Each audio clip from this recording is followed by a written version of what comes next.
Tu voulais me faire un beau cadeau. Apple, c'est cher déjà. En plus, c'est nul, vos batteries, vous allez 1 heure en cours, allez hop, c'est fini. Plus de batterie. Pas abuser, ils se sont améliorés un peu. Ouais, ils ont fait un. Ouais, Maintenant, c'est t'inquiète. sur 1h1. Mais c'est le type Huawei, quoi, voilà. 2 jours avec mon iPhone. Ah, excusez-moi, mais moi, dans partie FC, on se voyait. Je serais prêt à faire la guerre sainte pour vous. Non mais, Romain, Alors, on va commencer par la définition.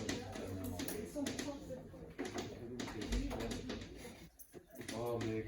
Donc, définition de l'effet photoélectrique. Chut, on y va.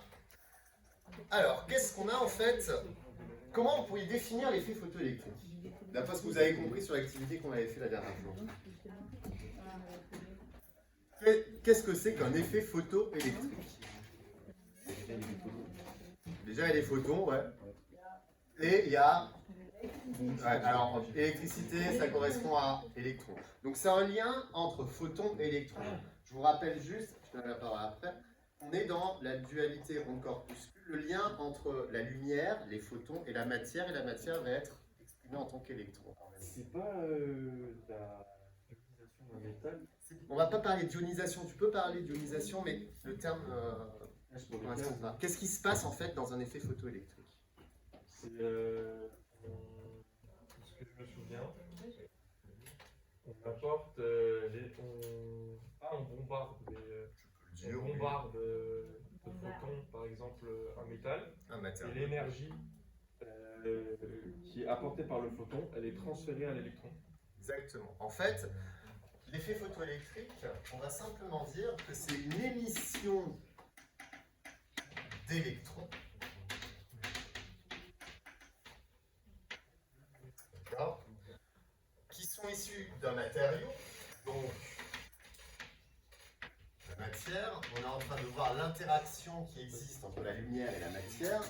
Donc, la matière est caractérisée par le matériau qui va émettre des électrons. Et comment est-ce qu'il émet ces électrons? Sous l'effet d'un flux de photons. Sous l'effet d'un flux de photons. Le flux de photons est caractérisé par un rayonnement électromagnétique.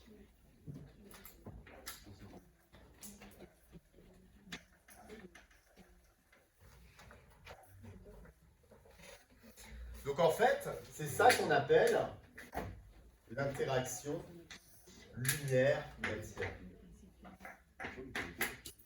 Interaction. Voilà, ce sera lumière-métal. Lumière. Matière. Et on voit bien qu'il y a une influence. Donc quand on éclaire un matériau, ce matériau va, sous certaines conditions, émettre des électrons en absorbant les photons. même électromagnétique. Exactement. Alors, on va maintenant voir quelle est l'interprétation énergétique qu'on peut en avoir. Interprétation énergétique.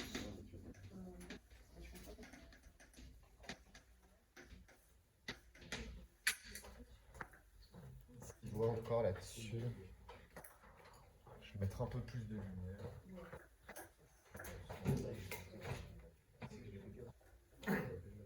On va se faire un petit schéma. Donc on va représenter notre matériau qui est ici. Le matériau, il a plein de petits électrons à l'intérieur qui peuvent... Tout ça, c'est des électrons. D'accord? Et il y a un rayonnement électromagnétique qui arrive dessus. Donc le rayonnement électromagnétique, on le représente par des ondes.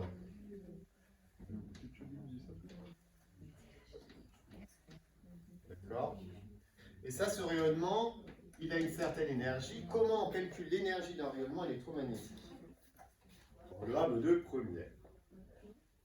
C'est la constante de Planck fois la fréquence. Exactement. Donc la célérité divisée par la longueur d'onde. En général, on dit E égale HC ou HC sur lambda si on veut utiliser lambda. Et qu'est-ce qui va se passer? Justement, ce rayonnement, sous certaines conditions, va arracher des électrons et des électrons vont être émis avec certaines certaine direction. D'accord? Du coup, monsieur. Ouais. Non, c'est par rapport à la physique. L'état plasmique, c'est quoi du coup? Le plasma, c'est un autre état de la matière, c'est quand tu atteins de très très haute température. Et en fait, tu enlèves les interactions qui existent, les interactions fortes qui existent entre les protons et les neutrons. Et donc, et même à l'intérieur, tu fais ce qu'on appelle une soupe de quarks, puisque les neutrons, les protons, ils sont constitués par 3 quarks. En fait, tu casses les interactions, tu fais une soupe de quarks. C'est ce qu'on appelle un plasma. Rien à voir avec les écrans plasma. Je ne sais pas pourquoi ils ont appelé ça un écran plasma. C'est des couleurs quand Les plasmas, ouais, c'était le milieu du XXe siècle. Alors, à partir d'une fréquence seuil, c'est sûr que pas n'importe quelle fréquence va permettre d'arracher des électrons. À partir d'une fréquence seuil, qu'on note nu0, les électrons ayant absorbé le rayonnement, ayant absorbé les photons,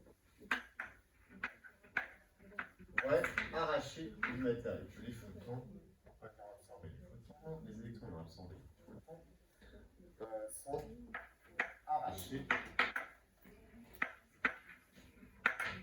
du matériau.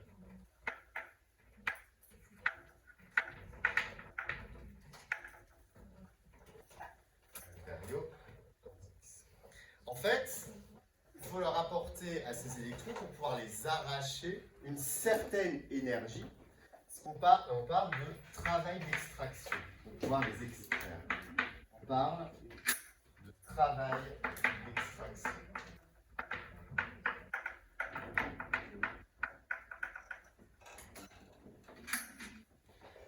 Et on le note, phi, ça va simplement être égal à l'énergie minimale, c'est-à-dire H fois la fréquence C.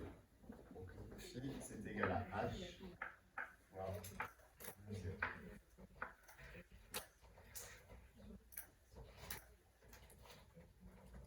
Alors qu'est-ce qui se passe si la fréquence que vous fournissez à du rayonnement électromagnétique est plus grande que la fréquence?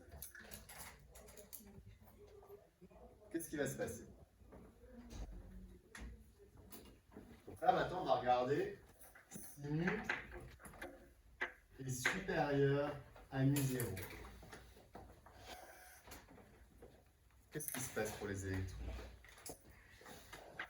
Alors,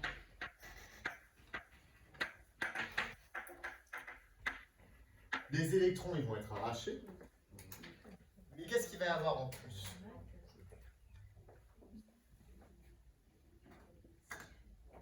Donc vous fournissez une énergie supérieure à H nu 0.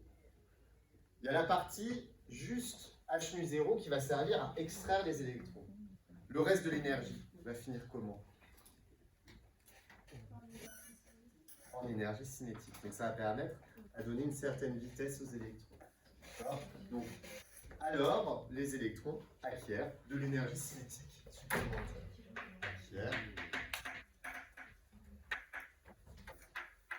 de l'énergie cinétique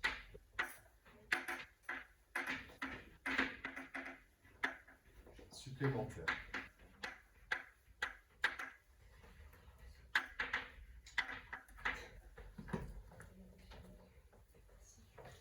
Et donc, qu'est-ce qu'on va avoir? On va simplement dire qu'au final, qu'est-ce que c'est que l'effet photoélectrique? Vous apportez une certaine fréquence H nu. Ben, ça va être égal au travail d'extraction plus 1,5 de la masse d'un électron fois la vitesse de l'électron à la sortie, au carré. Puisque l'énergie cinétique, c'est égal à 1,5 de M fois V au carré. Ça, c'est pour l'effet photoélectrique. Plus tard, on va avoir l'effet. Il y aura un deuxième effet pour l'interaction lumière-matière. On verra ça la prochaine fois. Ce sera l'effet photovoltaïque, qui va permettre d'exprimer, comprendre le fonctionnement des panneaux solaires. Et là, ce qu'on va faire l'exercice 18, page 540. Et tout bête. Effet photoélectrique sur le titane.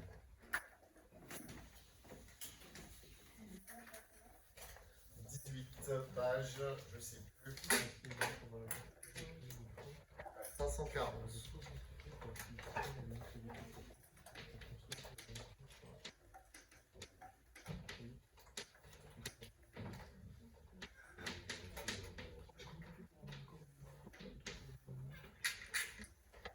Alors, dans cet exo, on vous dit que pour le titane, c'est quoi le symbole du titane? TI.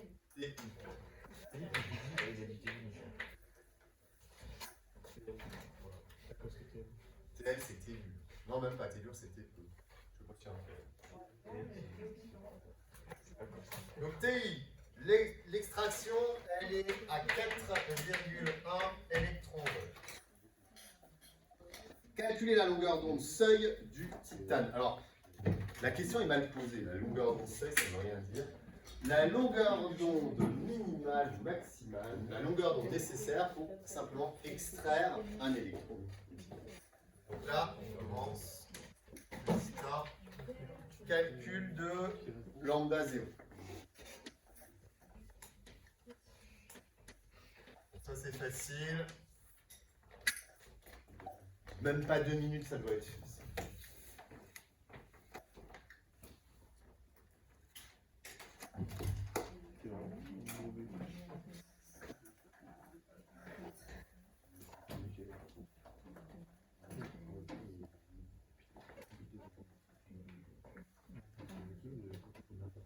Je l'ai pas mis en HD là, quelle est la vidéo, sinon...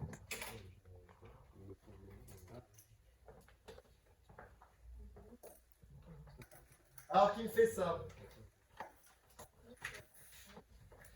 Facile. Comment vous calculez la longueur d'onde seuil?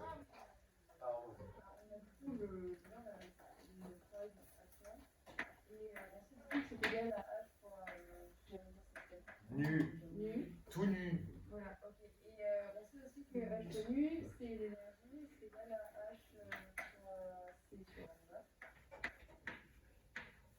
Du coup, lambda, ça va être égal à HC égal sur pareil Après, le piège, il est où?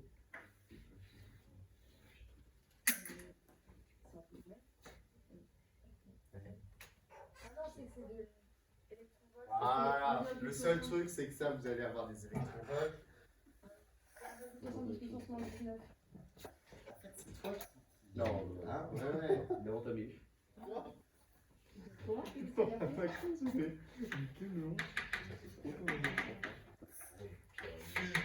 Égal, donc 667, 10 moins 34. Multiplié par 300, 10 puissance 8, divisé par phi, comment on convertit des électronvolts en joules? C'est ben 1,60. Il n'y a pas de calculette qui me le fait.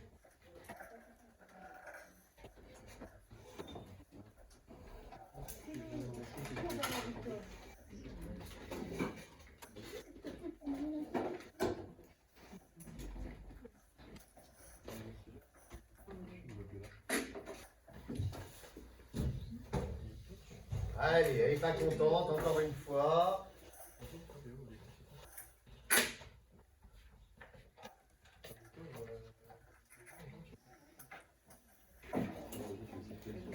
Ah, c'est quelle longueur d'onde? Vas-y. 3,05 10 moins 7 mètres, c'est-à-dire en nanomètres. Est-ce que ça fait partie du visible? Et donc ça appartient à quel domaine du rayonnement électrique? Ah, oui.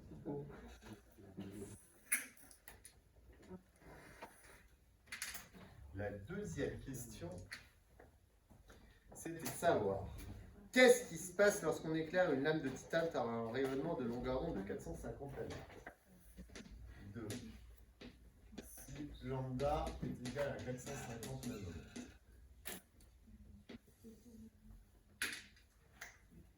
Allez, c'est là qu'on va voir si vous réfléchissez.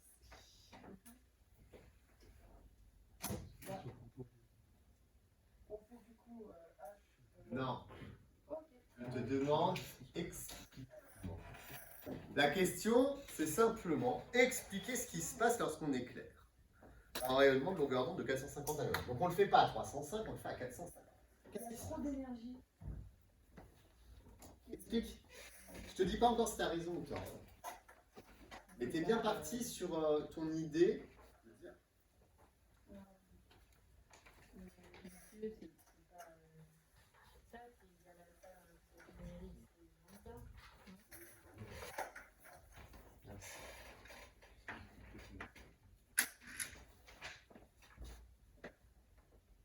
Alors, on éclaire cette fois-ci notre lame de titane avec un rayonnement de 450 nanométres.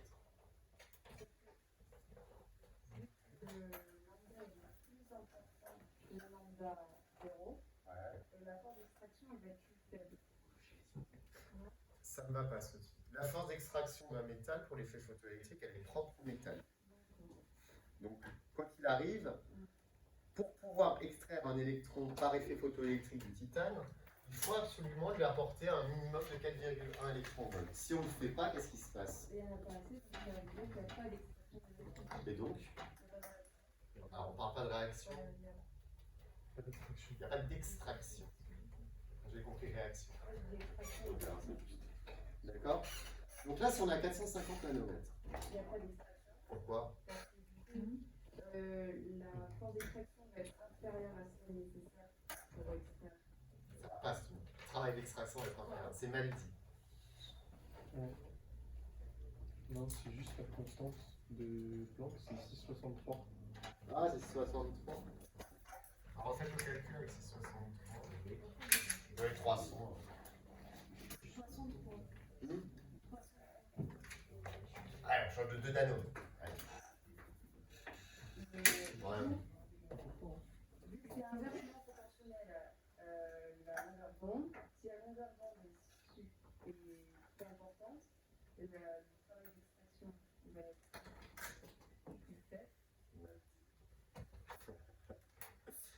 Le travail d'extraction ne change pas, puisqu'il est propre au Il matériau. n'est pas assez important pour. Qu'est-ce qui n'est pas assez important? Le travail d'extraction qui est fait avec l'énergie qui est fournie avec 450 nanomètres, qui est inversement proportionnelle.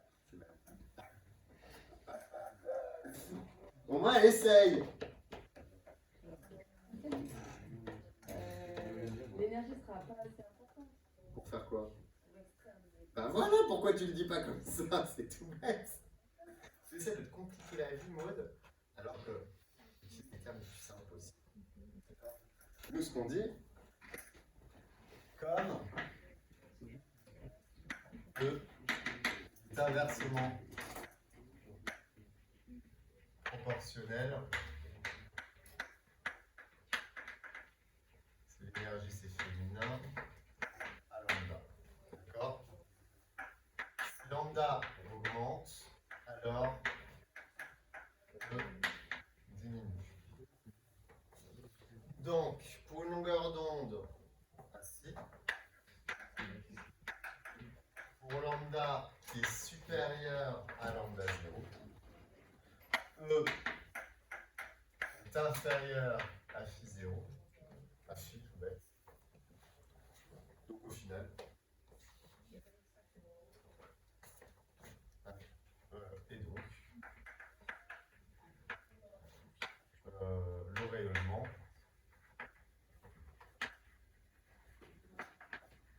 n'est pas suffisamment énergétique,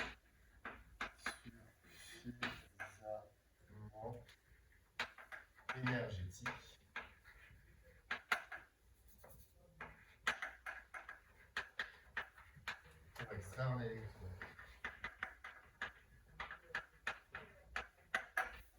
Donc, à 450 nanomètres, de surface. Ça vous va?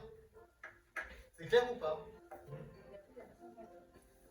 Par contre, bah oui, là, ils font. Ah, bah, on va regarder à 250. Et là, justement, à 250.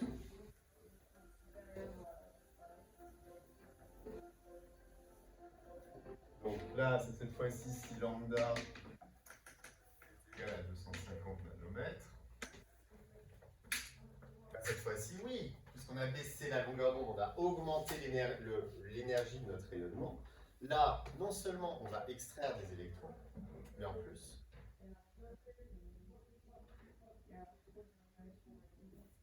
Non. L'énergie qu'on leur fournit est supérieure à l'énergie nécessaire d'extraction.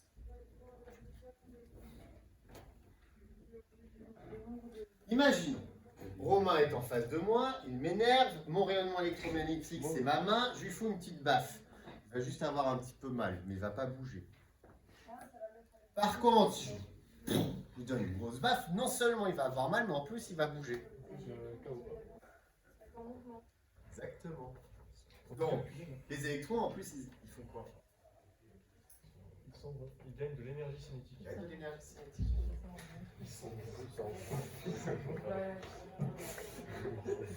Donc, cette fois-ci,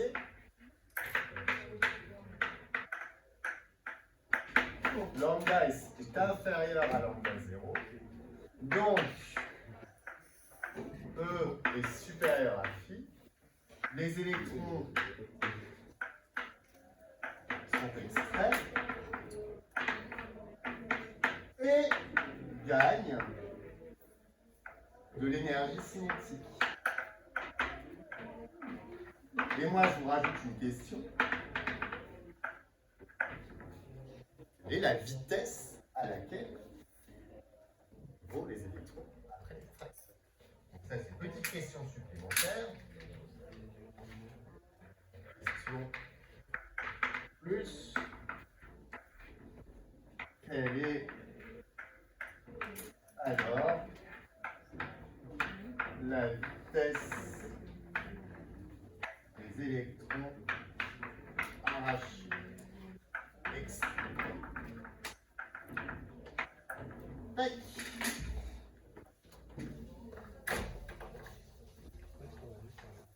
Alors, comment on fait?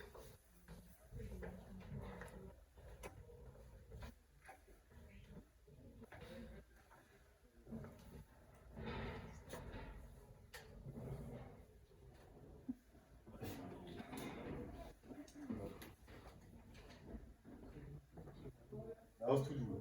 Super. Alors, comment on fait? Dites-moi. Avec la formule. Ah oui, mais avec la formule. La formule, elle a un sens. J'aimerais que vous arrêtiez avec vos formules toutes bêtes.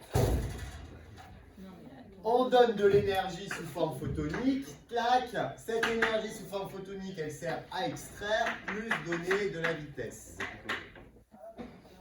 Logique, non? Du coup, on transmute. Non, on permute. Il va nous faire la transmutation en physique. Ah, J'ai des élèves qui sont vachement doués. Tu vas résoudre l'équation, ton inconnu est V. Donc Alors, c'est vas-y. racine Ouais. de 2. D'abord, commence à tout mettre de Non, donnez-moi. Eh, vous êtes terminal SP, vous êtes des pros, vous êtes de maths 6. Ok, alors c'est 2 HD. 2 HV. 2. Mais vous avez déjà fait des maths. Racine de 2 facteurs de HV plus le truc là. Plus M. Non, pardon, le truc divisé par M. Donc Donc il faut que je détaille la résolution. Non, c'est bon, je l'ai. Comme ça. Alors, tu sais, j'ai les yeux bioniques. Ouais.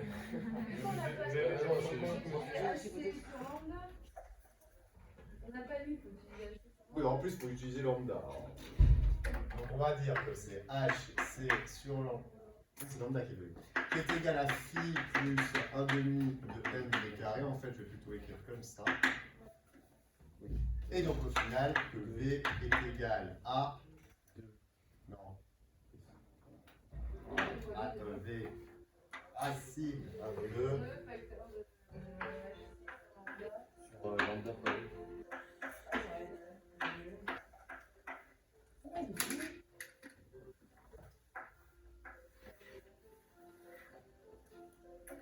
C'est dur.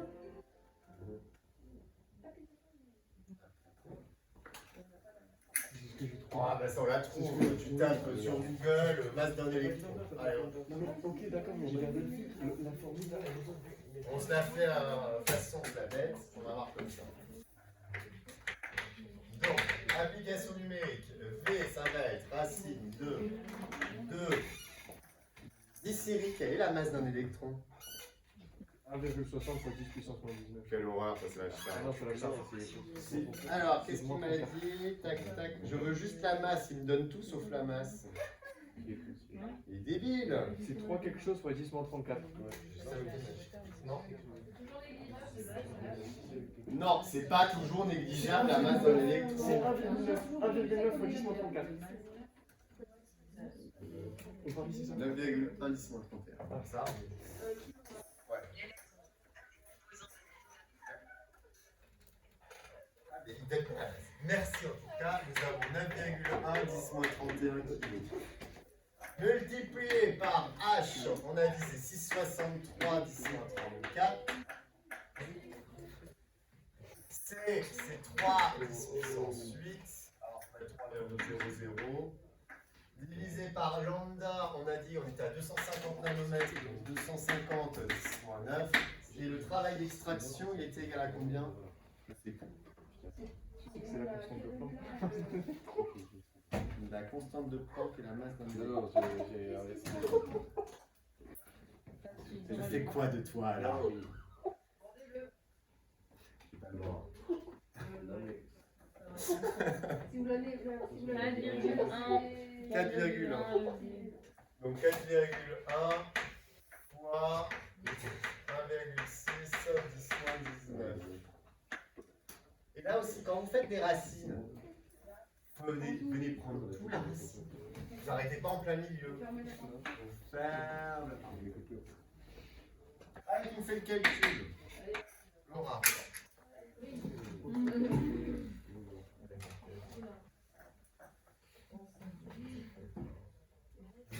Colis d'Amazon.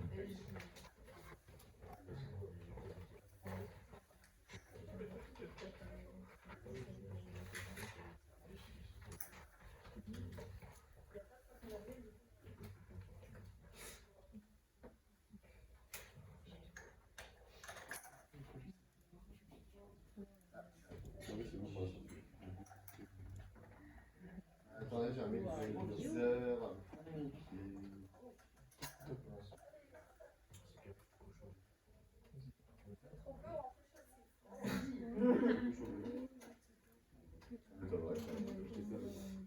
Alors, c'est tac tac.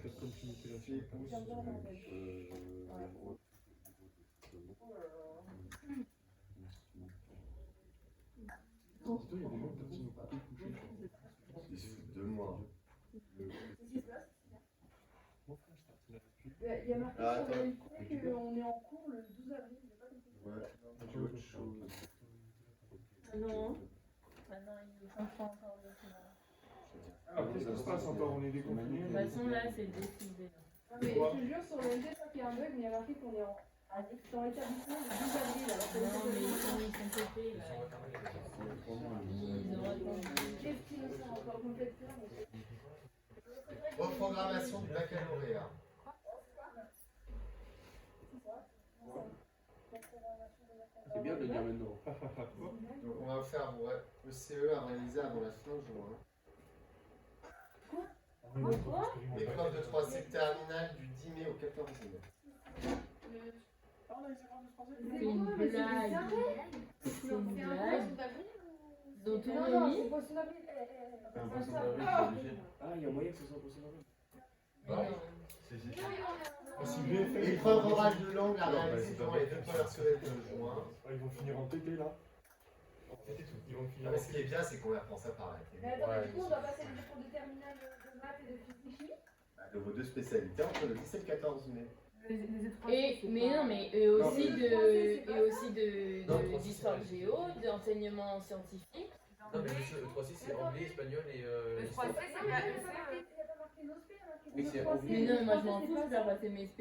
Ah oui, mais tout le monde. Ah si, c'est OSP les E3C, c'est les E3C SP. Non, non, les Non, autres, c'est vraiment anglais.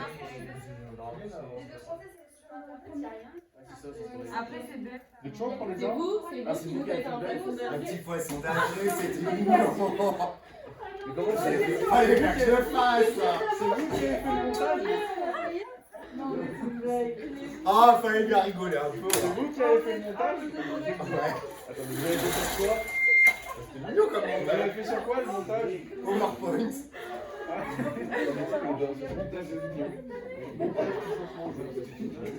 C'est à cause de moi? Et pourquoi? Oui, parce que tu m'y as fait penser, j'avais complètement zappé en fait. Oh, ça fait braille. C'est qui a le document? C'était mignon. On a fait sur Mac. Je l'ai fait sur Mac, non. Voilà. Il y a beaucoup de chiffres. C'est quoi le Après, si on fait ça, imagine. C'est moi.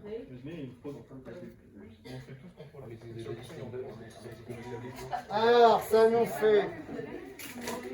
Oui, c'est bon. Bon, avec deux chiffres significatifs, ça nous fait 5 5 Est-ce que c'est cohérent? Est-ce que c'est plausible? C'est beaucoup de voix. Ça va vite un peu. Bah, c'est une grosse la vitesse de la lumière. Et en fait, c'est un rayonnement de 250 nanomètres. Rayonnement? Oui, alors, j'égaye un peu ça.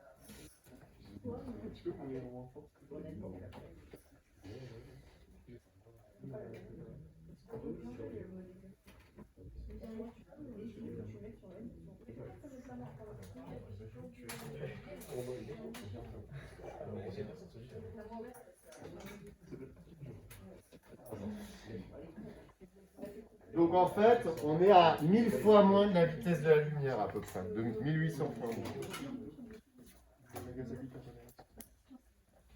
Donc oui, c'est cohérent, d'accord. Si vous me trouviez par contre une vitesse qui est supérieure à la vitesse de la lumière, donc il y a un problème. Je vais pas sur des conditions matérielles. Ça va pour cet exemple? Alors après, j'avais prévu un autre.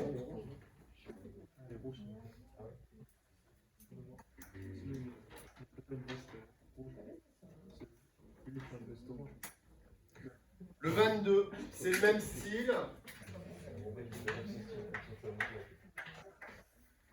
22, page 541.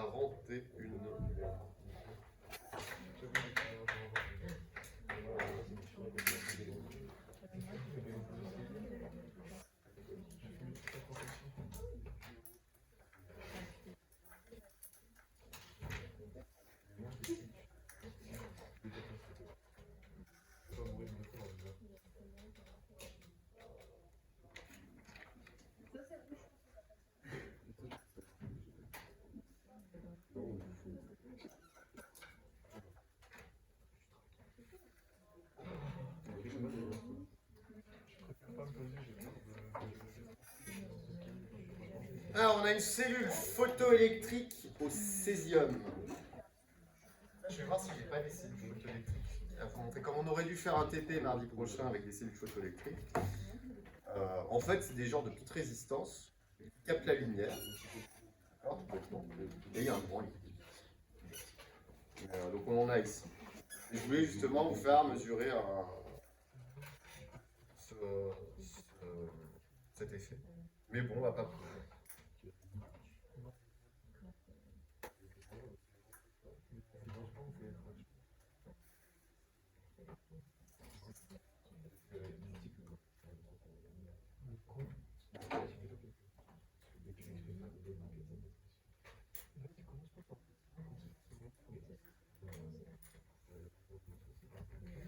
Donc on dispose d'une cellule photoélectrique au césium.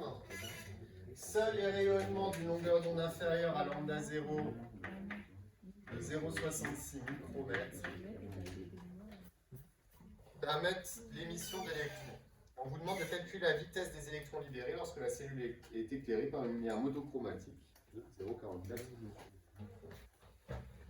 Donc on a lambda qui est égal à 0,44. Donc forcément la longueur d'onde est inférieure à la longueur d'onde seuil, donc il y a bien émission d'électrons. C'est exactement la même chose que tout à l'heure, sauf que là il faut tout faire du début à la fin.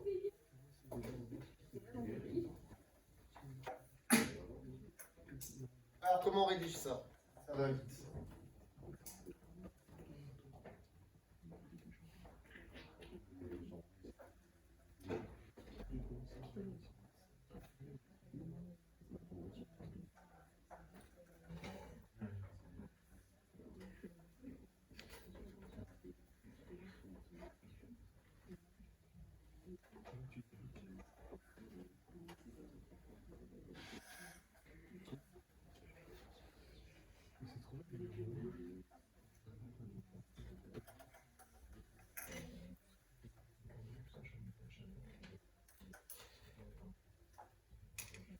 Alors,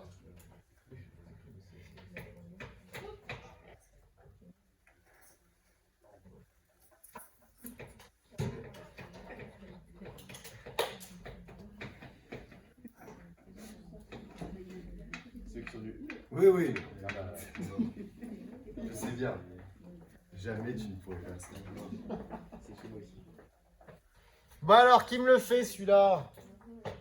C'est débile comme exo.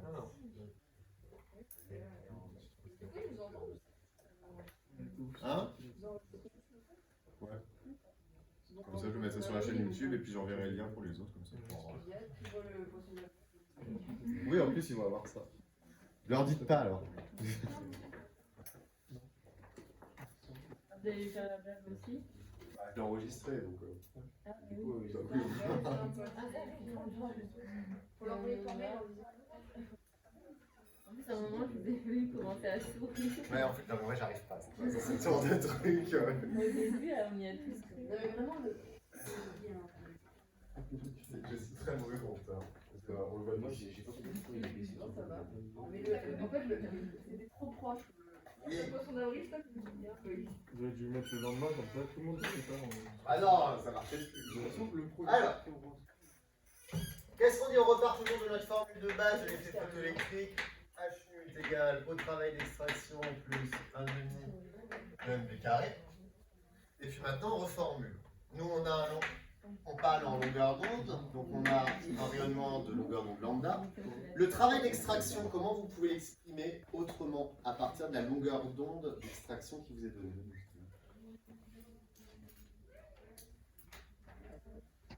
Comment réexprimer phi avec les données de l'énoncé?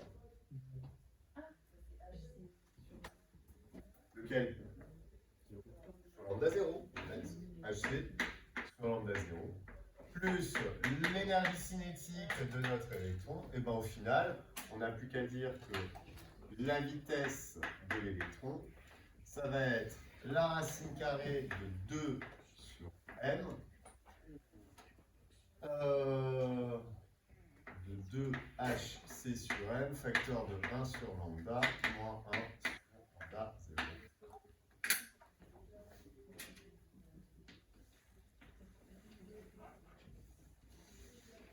Ah oui, je prends plus trop le temps de faire la résolution des équations du premier degré, puisque vous êtes des grands, vous savez résoudre des équations. Oui. Hein, facile, vous êtes en spémat en plus pour la plupart. Comment ça, il fixe? Et donc on fait notre application numérique.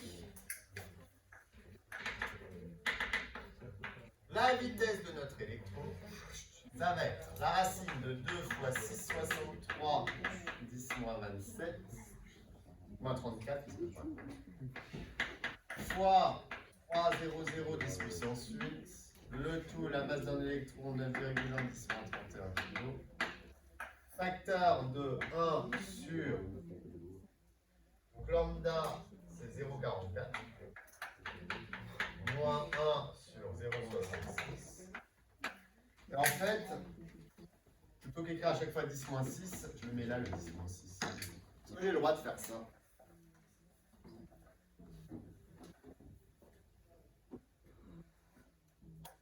Plutôt qu'écrire 0,44 10-6 et 0,66 10-6, je les mets en facteur.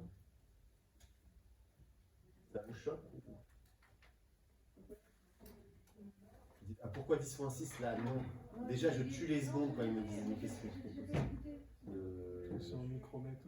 Ouais, micromètre, donc pour mettre en mètre, je fais 10-6. Ça. Oui, mais est-ce que ça vous choque que je factorise, je le mette en dehors de la parenthèse et je ne l'associe pas avec les 0,44 et les 0,66? Parce que je sais que vous avez un mal fou avec tout ce qui est mathématiques, calcul de ce style.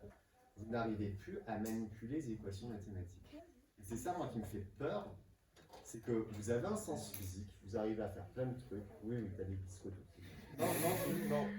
C'est juste qu'il m'a mis du stylo. Oh là là, mais c'est bien qu'à la primaire, là. On est au bac à sable. Ouais, en gros, le truc que tu étais en train de dire. Oui, c'était ce que j'étais en train d'expliquer. On le met ou on le met pas? Mais oui, tu le mets, t'en as besoin, il fait partie du calcul. Ok. Mais si tu m'avais écrit 0,44 10-6 et 0,66 10-6, c'était juste aussi. Et comme moi je suis fainéant, je factorise. Bah alors, la calculatrice, à qui nous fait les égales? Maxime.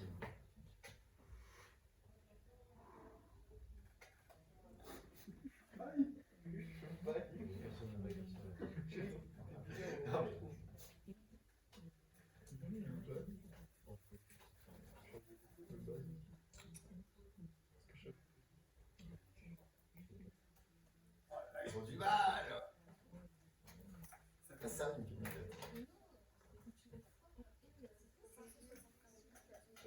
Alors, à deux chiffres significatifs en écriture scientifique.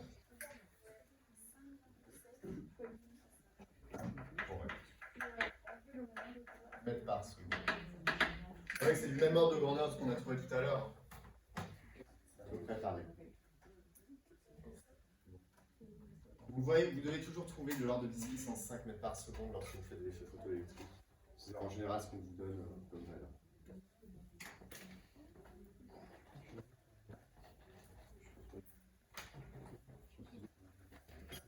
Bon, bah comme ça. Donc maintenant qu'on a vu ce qu'était l'effet photoélectrique, bah c'est bien joli, mais on va faire des applications. On va voir à quoi ça sert. Qui a des idées? Transformer de l'énergie lumineuse en énergie électrique Et donc, comment on fait ça? avec un panneau solaire. Voilà, les panneaux solaires, ce qu'on appelle des panneaux photovoltaïques. Ça, c'est la première chose, première utilisation. Donc ça, c'est transformer une énergie lumineuse en énergie électrique. On peut faire l'inverse. Et ça, c'est quoi justement comme type de lampe? Non, une lampe Une lampe est forcément électrique. Une lampe UV, non? Pas forcément.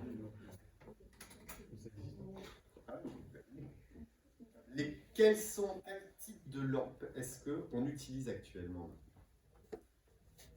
En commerce. Les LED.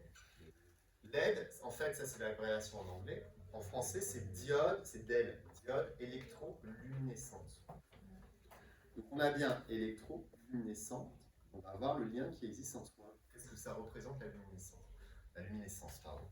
Et ce qu'on va expliquer, bah, c'est justement, c'est qu'à partir d'un courant électrique, pour une certaine valeur seuil, bah, on va pouvoir émettre de la lumière. Peut-être que vous l'avez fait cet été l'an dernier avec... Non, je ne l'avais pas fait, mais et non, vous ne l'avez pas fait. Parce que maintenant, ils le font en seconde, ça. Ils tracent la caractéristique tension-intensité d'une LED, justement.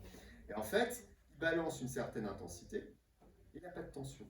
Et en fait, la LED ne va s'allumer qu'à une certaine valeur bien précise, qu'à une certaine tension bien précise.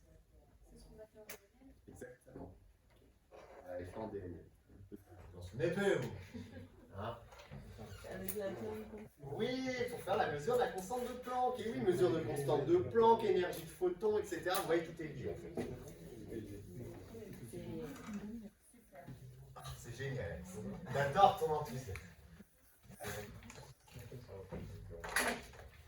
Donc, grand 3, les applications.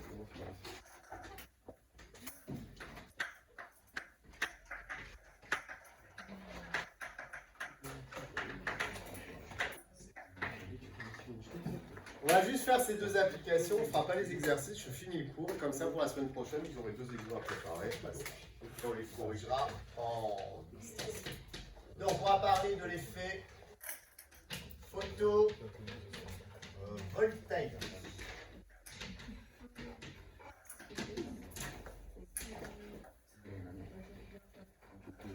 Donc c'est aussi une interaction lumière-matière, mais qui n'est pas une interaction lumière-métal.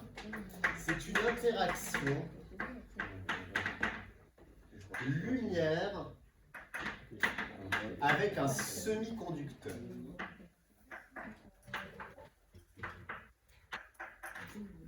Donc là, le matériau, la matière, c'est le semi-conducteur. Donc on va commencer par la cellule photovoltaïque en elle-même. Donc petit a, une cellule photovoltaïque.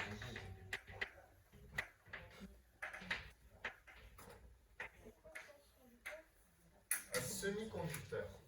Alors qu'est-ce que c'est qu'un semi-conducteur?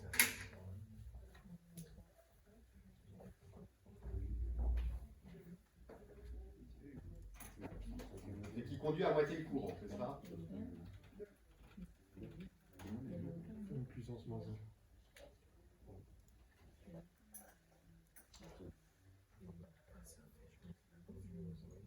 En fait, un semi-conducteur, c'est un matériau qui a les propriétés, les caractéristiques électriques d'un isolant.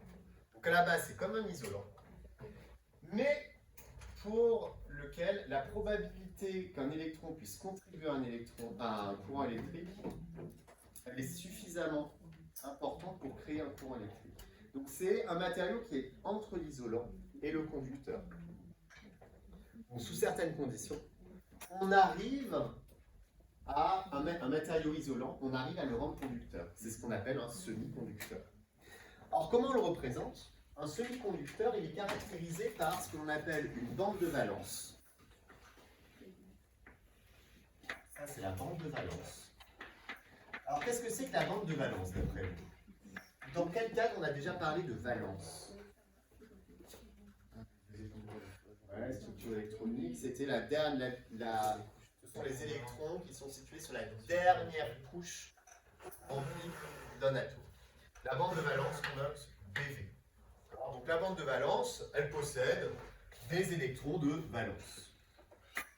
Ces électrons ont une certaine énergie. Maintenant, un semi-conducteur est caractérisé par une bande également de conduction.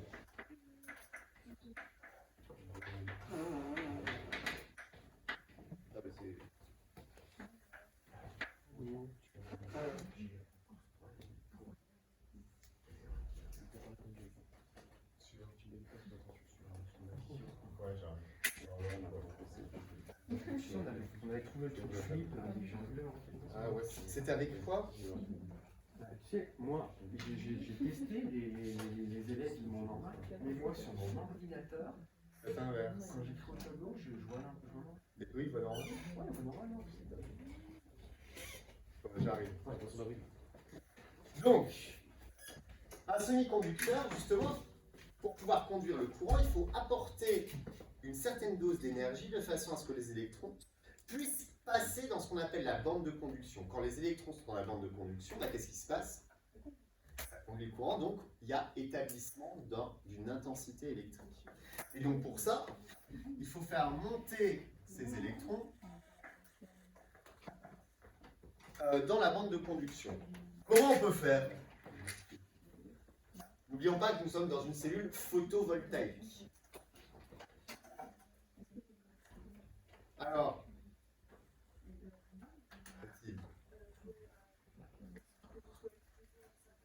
exactement. On va apporter de l'énergie sous forme de photons, d'accord, avec donc un photon d'une énergie HU, on verra lequel. Ce photon va être absorbé absorbé par la cellule photovoltaïque, l'électron va monter dans la bande de conduction et va pouvoir être conduit, et donc il va y avoir établissement d'une intensité électrique, et donc si on met comment ça s'appelle, un matériau résistif, un conducteur, etc., on va pouvoir établir une tension électrique sur le conducteur. D'accord ?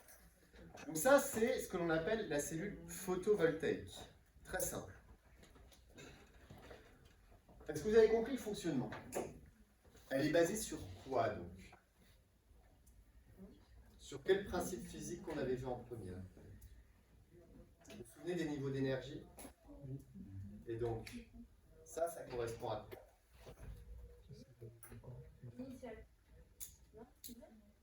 On avait vu soit c'était de l'absorption, soit c'était de l'émission. Oui ou non? De l'absorption. Donc là, on a de l'absorption de lumière qui nous permet de créer un point. L'an dernier, on avait simplement vu, bon ok, on absorbe, ça prend de la lumière, et on avait vu ça sur les spectres lumineux. Vous vous souvenez ou pas? Un spectre, on prend de la lumière blanche dans un gaz inerte sous pression. À la sortie, on a le même spectre de lumière blanche, moins certaines raies spéciales qui correspondaient justement au niveau énergétique qui pouvait être absorbé. Différence de niveau énergétique. Ça, c'est de l'absorption. La cellule photovoltaïque, elle marche exactement de la même façon. Il faut fournir une énergie bien spécifique cette fois-ci. Il n'y a pas de travail d'extraction là. C'est donner une énergie nécessaire pour que l'électron passe de la bande de valence à la bande de conduction. Si je ne fournis pas la bonne énergie, qu'est-ce qui se passe? Ça ne marche pas. D'accord? Donc il faut vraiment que ce soit pile sur la différence de niveau énergétique. En première, on avait vu des niveaux d'énergétique, on les représentait que par un trait. Là, on parle de bande de valence et de bande de conduction. Donc en fait, c'est vrai qu'on a toutes ces valeurs qui fonctionnent. Par exemple, je vais de ce niveau d'énergie à ce niveau, ça peut aussi fonctionner. Donc, on a une certaine marge de manœuvre. Est-ce que c'est compris pour la cellule photovoltaïque? Ça va? Et donc, il nous reste le dernier élément à analyser, la LED. Donc, la LED plutôt, alors je vais le faire en français parce que c'est un peu en anglais. B, la diode électroluminescente.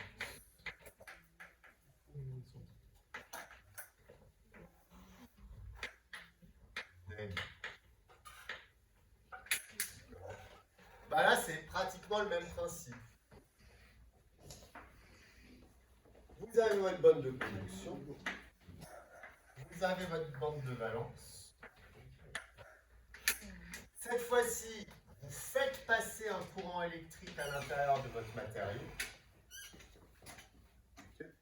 Vous apportez de l'énergie dans la bande de conduction. Vous avez des électrons qui sont situés dans la bande de conduction, qui vont redescendre en émettant des photons.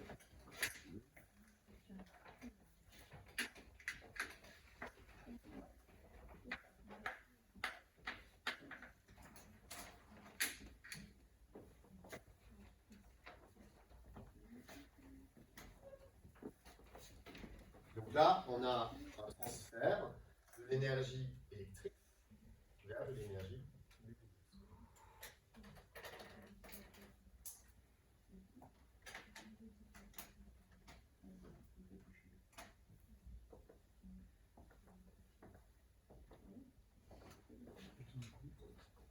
Et donc la dernière chose qu'on va voir, comme on avait parlé de rendement en chimie, on peut aussi parler de rendement pour l'effet photoélectrique. Et ça, ce sera toujours vrai. Le rendement d'une cellule, c'est l'énergie utilisée sur l'énergie reçue.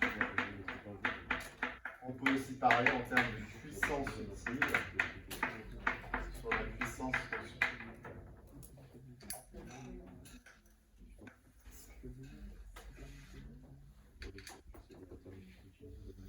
Alors, en général, pour une cellule photovoltaïque, pour une cellule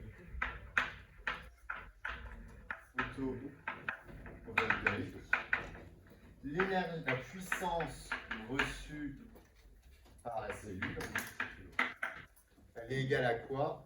Elle est égale à l'éclairement multiplié par la surface de la cellule. La puissance reçue. L'éclairement, c'est le watt par mètre carré. C'est-à-dire, ça normalement vous l'avez fait en enseignement scientifique, quand vous avez fait le bilan radiatif. D'accord? Donc l'éclairement, c'est une certaine puissance que reçoit par unité de surface. Et bien, si vous multipliez par la surface, votre puissance reçue, elle va être plus importante. D'où l'importance d'avoir des panneaux solaires qui soient grands pour pouvoir avoir une puissance reçue qui est la plus importante aussi. Voilà pour ce cours. Je vous laisse commencer à chercher l'exercice 25 et je vais aller voir M. Todeschini. 25 pages. Qu'est-ce qu'elle a encore? Qu'est-ce qu'elle a? 540. Allez. Je vais couper la vidéo, puisque à partir de là, ça ne sert à rien. Vous enregistrez depuis le début. Oui. On va nous attendre. On va nous abonner.